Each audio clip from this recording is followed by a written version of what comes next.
Selamat pagi, salam sejahtera untuk kita semua. Pertama-tama saya ucapkan terima kasih kepada Panitia Pusada, Dr. Nusir, Dr. Ibrahim, kemudian Dr. Ferry, ya, serta teman-teman sekalian, sejawat sekalian yang telah bersedia hadir pada pagi hari ini. Saya sebanyak ucapkan terima kasih. Kita akan diskusi mengenai materi dari USG Madya yang dilanjutkan hands-on dan kemudian insya Allah Jumat ya, nanti kita akan belajar hands-on ya. Baik, dan untuk teman-teman pelatih ya saya ucapkan terima kasih juga ya buat pada pagi hari ini. Baik, kita mulai dari tentu saja kalau kita ada sesuatu kebantuan, ada sesuatu teknik yang sepertinya namanya etika.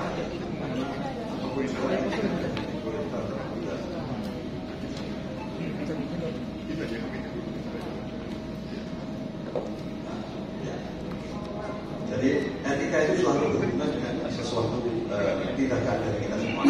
Akidah pada pagi hari ini akan menggunakan etika. Hal-hal yang kira-kira mencegah atau mengurangi kemungkinan itu tidak. Nah, tujuannya tentu saja lebih daripada USG yang dasar kemarin yang disebutkan tadi bahwa kita nanti ini lebih memahami mengenai aspek etika dari USG kita. Karena USG kita nanti akan jauh lebih tinggi daripada USG dasar yang ada pada organisasi lain. Ya. Kemudian dengan adanya makin tingginya kemampuan, tentu saja akan makin banyak menurut yang dan aspek medical ini yang nanti kita kira-kira bagaimana caranya supaya aspek medical dari apa yang kita bahas ini tidak terjadi atau meminimalisir saya ya. Syukur kalau tidak terjadi ya. Baik, jadi kita tahu bahwa USG itu sangat luar biasa kemajuannya. Zaman dulu saya pertama kali masuk di BPJS itu USG masih angkut dan biru.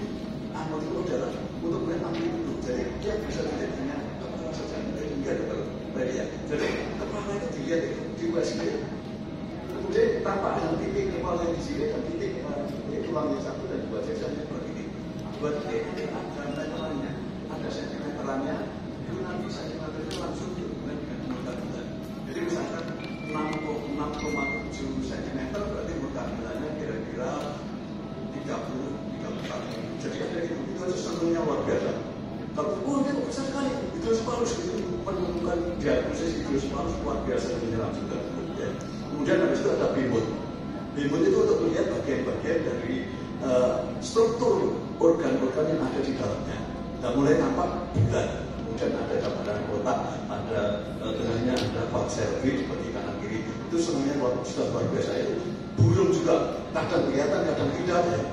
Kadang miring sedikit tak kelihatan. Kemudian ya serba masih itu aja tersenyum sekali. Kemudian makin maju, bimutnya makin baik, jantung mulai kelihatan sekat-sekatnya. Kita dapat diagnosis VS itu luar biasanya ya. Sampai lama, sampai kira-kira tahun 90-an datang ada USG 3 dimensi waktu saya di Jakarta ketemu Dr. Asep dan Dr. Bambang itu dikasih tahu itu gede, USG 3 dimensi ya kok gede. Loh ini anak siapa? Jadi saya tanpa melihat itu saya tahu bahwa itu anak siapa. Loh bagus sekali ya. Loh ini kita harus ke anak siapa sekali ya. Itu jam berbulan 2000 ya. Kemudian setelah itu ada yang 4D itu sebenarnya tidak ada. Mau 4D itu mana? Siapa yang sekarang 5 dimensi itu susah. Kita kan 3 dimensi ya kita ya nah, gitu ya.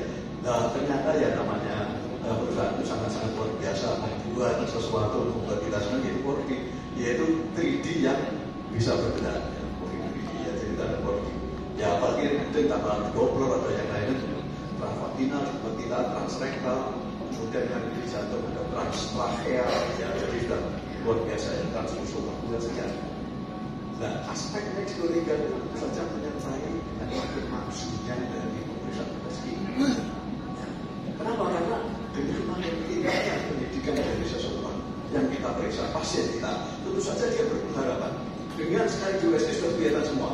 Karena apa? Karena saya lihat di medsos di mana-mana itu gambarnya bagus, sudah jelas sekali. Ada mosok kiri tidak kelihatan, ada sumber tidak kelihatan dan seterusnya. Misalkan ada kelainan sedikit tidak kelihatan, ada jantung bocor tidak kelihatan. Nah itu nanti jadi masalah besar ya.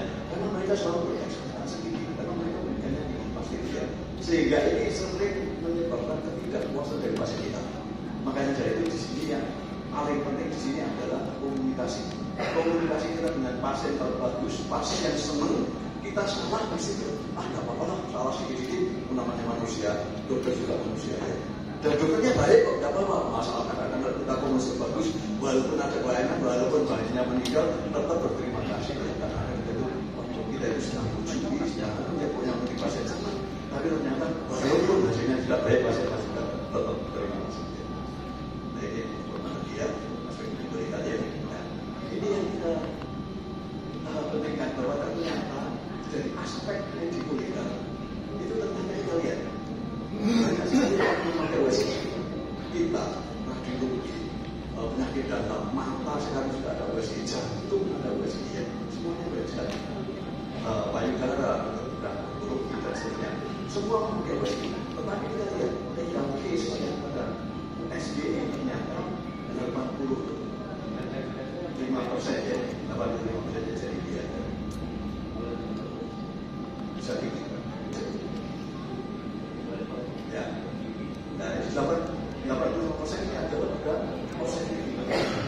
Ya, padahal ini ya, jadi ya ternyata waktu itu karena memang kita itu ya sehingga akhirnya di USG obstetri karena USG obstetri itu sepatu yang sangat diharapkan ya, mestinya normal, orang anggota normal ya, tapi ternyata ada sesuatu ya. Nah ini akan menyebabkan tuntutan dari masyarakat banyak. Oh kok sudah di USG, tidak tahu USG dasar, batas USG dasar, siapa yang mau USG diantar sama semuanya kita seperti dokter Abdi, seperti dokter Ibu, dokter Abdi ya. Jadi semuanya diantar sama, karena USG-nya sama, orang itu mereka tidak tahu. Ya pokoknya orang dalam USG itu sudah dianggap kemampuan kita sama. Nah, itu yang kadang-kadang menyebabkan jadi masalah pada masyarakat kita ya. Jadi makanya kita harus mempersiapkan diri, kompetensi belajar yang tadi standarisasi kompetensi ya. Baik. Ya. Ini kita lihat dari tempat kita maupun yang lain-lain ya. Ternyata yang miss jangan sudah penting ya. Karena topik utama tentang ini ternyata yang berbeda.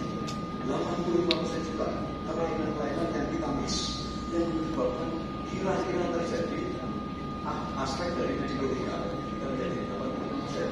Yang lain-lain dari ini ya lagi tambah ini tambah dari 80% dari sekali.